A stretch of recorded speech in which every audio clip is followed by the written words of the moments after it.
flows like water. It wears away the hardest stone. It winds its way down to the shore and bears the weary traveler home. Let your love wash down on me. Let your love wash down. Life springs from Old and in the Way, Sisters. Laugh and learn with me, Janet. And me, Nancy. The Bitchin' Sisters. As we tell it like it is, the way it was back then and the mess we're in now. We're growing old in a new world with skyrocketing costs, crazy fashions, changing norms, and I have to remind you, with limited time left, we've got some practical ideas that might work for you. And we definitely have some opinions that you might have too. We'll entertain you and inform you. Let's look back at how it was and ahead to what's coming. And if you're young, maybe you can learn something from your elders. Supposedly we're wise, but we've definitely been there and done that. Yeah. Well, today we have a very, very special guest. Our brother, Roger. Hi, Roger. Hi, Nancy. Hi, Janet. Hi, Raj. We asked Roger if he would be willing to share with our listeners what it's like to care for someone, his wife in this case, Andrea, who has dementia. We thought that there are a lot of people in the listening world who have the same job as a caretaker, and it might be interesting to find out what's involved and all the background information that involves. And of course, you and Andrea have been married for a long time. You have... Yeah, that's right, Jack. 37 years. Whoa. You have children. You have grandchildren. You live in Madison, Wisconsin, a wonderful city where you were a nurse for many, many years, and she was a teacher. And you worked in an Alzheimer's unit, right? Yes, I did. I worked at a state mental health facility on a geriatric unit, psych unit, but we also had patients that had dementia. So yes, I've been around many people that have had that issue. So prior to having the job as caretaker, I know you retired. How did you spend your retirement years so far? Oh, let's see. Well, for a while there, I was doing long distance running. I did marathons and half marathons and triathlons. So I was retired, and I did also had a part-time job, which I still have, working as a wellness screener for a company. And so my wife and I we had this active and normal life. And you traveled? Okay, yes, we did do some traveling. We had traveled, had some friends down in the North Carolina area. We'd go down there every year, and we travel up to Door County. We did some camping there, which we enjoyed. So how long ago did you start to notice a change in her mental or physical abilities? Oh, I would say it was about 2 years ago. Things were becoming obvious that something wasn't right. She was, asking a lot of repetitive questions over and over about the same question, or she didn't know where certain people lived that she should know. They made you wonder what was going on. That there's something not quite right, and she would have issues with driving. Not knowing how to get to places that she should know how to get to. So that kind of led us to believe there was something more going on than just, senior moments. And what was her response to these changes or episodes? Well, she pretty much denies everything. She's been denying it, I think, ever since it happened. I've heard that that's pretty normal. But yes. I don't know. I guess if it was me, I would think if I was starting to not remember things, I would want to, do something about it. Well, Notice it. did she consult her doctor? No. She's never been one to go to see a doctor, and she rarely went in at all, and she didn't like taking medications at all. So how did you deal with that? Well, she wouldn't go in to see a doctor, so that's couldn't take her if she wasn't going to go, and I tried, continuing her medications. But she didn't want me to do it. But eventually, wouldn't she run out of medications and she'd have to see a doctor? Eventually, that would happen, but she just stopped taking it for like about a year. She wasn't taking anything that was prescribed for her. Oh, that solves that problem, I guess. We did finally get back in to see a doctor when the yearly exam that you need to go in once a year in order to continue your meds. So you went with her? I went with her, yes. Got her in there. And was very thankful. It was very important that we got there. She saw her doctor, and they did the dementia test. They do that with all Medicare patients. They check to see how well you're doing.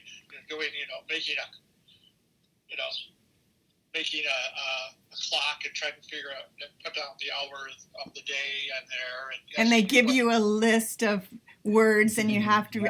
I've had that test. Oh. every time you go in for your yearly exam, But anyway, she didn't do well at all, and it was obvious that there wasn't normal, and was diagnosed with dementia or Alzheimer's disease at that time. How did she react to that? Well, she's been in denial about it. Just pretty much denied if anything was the problem, if anything was wrong. So what did all this do to your life? What were the changes in your time and hobbies and, Oh, well. Have we got all day? Well, obviously, it's been good that I'm retired. So I needed to be around the house more, obviously. She needed someone to be with her. At all times? All the time. Yeah, increasingly, as time went on, it became more and more evident, somebody needed to be with her all the time. So, she would sleep. She does sleep a lot, so sleeping more than usual, sleeping till late in the morning. Mm-hmm. Like she's sleeping right now. And so I would do things, errands and things. I would run off for an hour or whatever. I can't imagine. I can't imagine how I would react to that kind of thing. What incredible changes. And I know for you that your faith has played a big part in this. Can you speak to that? Well, I guess my faith is, it's just that I ask God for help in every decision, helping me to make wise decisions, helping me to be a patient person, and be a good, being the best caretaker and care person that I can be for her. So, and I pray that she'd have an enjoyable and enjoyable day and satisfying day. Just asking God for help in everything that I do, with her, and making sure that she has a pleasant day. What is her pleasant day like? Oh, her pleasant day is, everything, getting up in the morning, getting going, having a nice breakfast out here on the deck, listening to some music, trying to listen to she likes to listen to some Christian contemporary music. Her faith has been very important to her over the years. And I wonder, Roger, does she still understand her faith? I know it was extremely important to her. With Alzheimer's, do you lose a sense of religion or what? Well, I think in her case, she has. We used to go to church until about last December. She just decided that wasn't something she wanted to do anymore. So we watch it on TV. Fortunately, it's online. We can tune in that way. So we watch it on Sunday. But I don't know. It doesn't seem to be something she's all that interested in anymore. Well, do you have caregivers for her or family members? We both live like 100 miles away. Yeah. Well, fortunately, I have her. Andrea has a daughter from a previous relationship, and she lives in Madison, and she has 2 sons. She comes over 2 or 3 times a week and helps out, which is very important because if I didn't have her helping me, I would just be here all by myself all the time, Wow. Yeah. No help. And I would have to, search somewhere else for help. You have searched for various resources. Can you speak to that? Well, there are agencies. It's a big city, so there are agencies, people that can help you, support you, such as the Aging and Disability Resource Center, which is a good place to start. They'll answer any questions you've got, which is good, and they can direct you to where to go with your problems that you might have. So I inquired with them, and they got me involved in some support groups, which was helpful. And they gave me a list of places like for home health care if I needed someone to come in and help out. And they gave me a list of nursing homes. They gave me a form that I could fill out that has to do with finances, because I was very concerned if I would go bankrupt or something if I had to put it, in a nursing home or whatever. So that was, I've got that. I haven't filled it out yet, but at least I've got it. They give me a list of nursing homes also, which you can check into. It's something that you have to do yourself. Is that something that you're close to doing, do you think? Pardon? Is that something that you think you're close to doing? Oh, yeah, definitely. I want to be prepared for the worst, I guess, happening, something. Yeah. If Andrea gets to a point where I can't take very good care of her here at the house, well then, yeah. I'll probably have to go to she'll have to go to nursing home. Does she recognize you as your husband still? Not anymore, no. Oh, God. I'm just some guy, I guess, a friend that's in the house, and no, she says, I'm not married and I don't want to get married. Oh, okay. That must be hard to hear. How do you feel about that? Well, it doesn't hurt me too much, I guess, anymore. I understand that's Typical. That's not, it's It's part of the disease. yeah, it is part of the disease, and so I just kind of understand that that's what's speaking to me as part of the disease. I'm there for her, and whatever she says, whoever she thinks I am, it doesn't really make any difference. I'm going to be there the best I can, do the most that I can for her. You're a good brother As long as I can. and a good husband. So what words of advice do you have for us? Because, I mean, on almost a daily basis, Mark and I are saying to one another, don't you go dying on me, or don't, who's going to go down first? Who's going to be sick? So what advice do you have in case we are in a similar situation?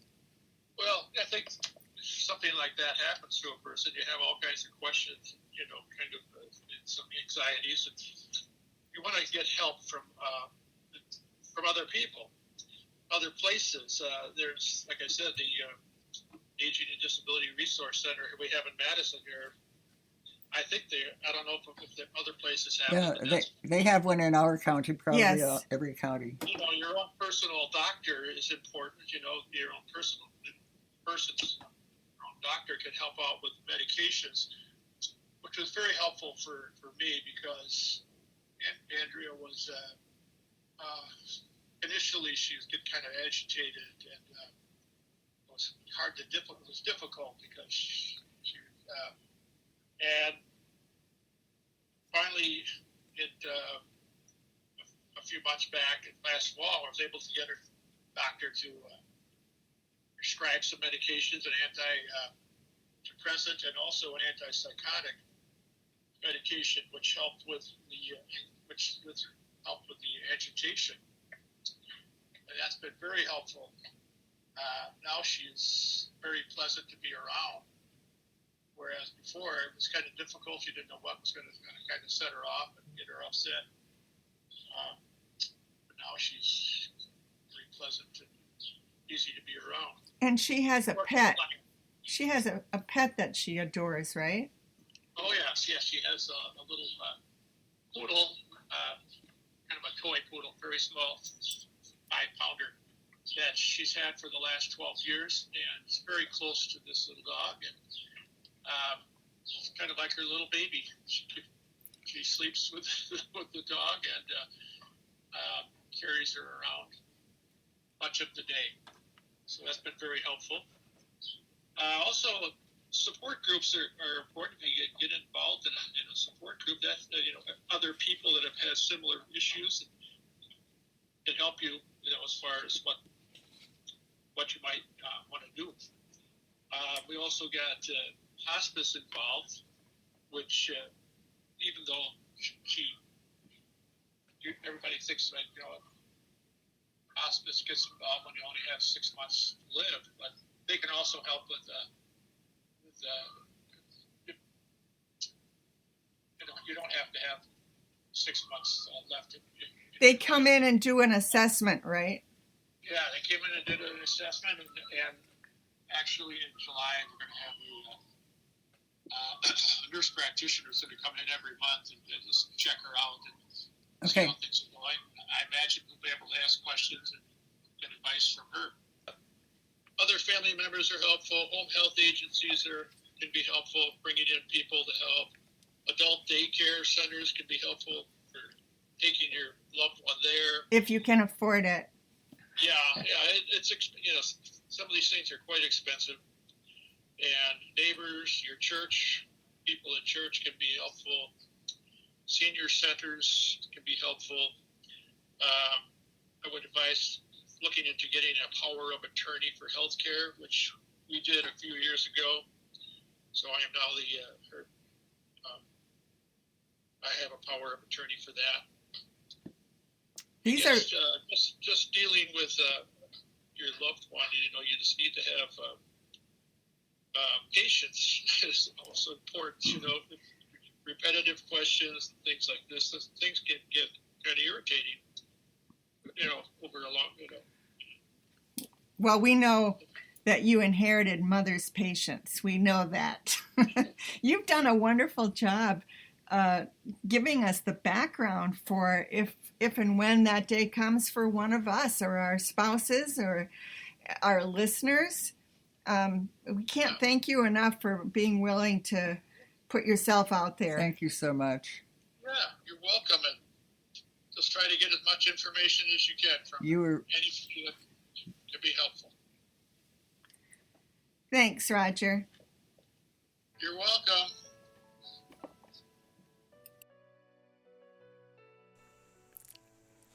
Nancy and I come to you twice a month with new episodes.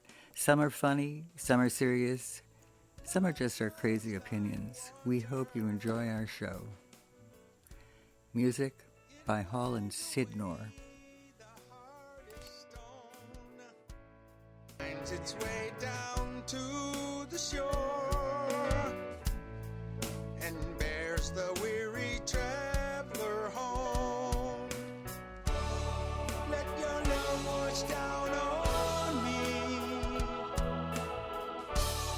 Let your love wash down. Life springs from water, a bounteous overflowing well, enticing every seed to grow, and coursing strong through every cell. Let your love wash down on me. Let your love wash down.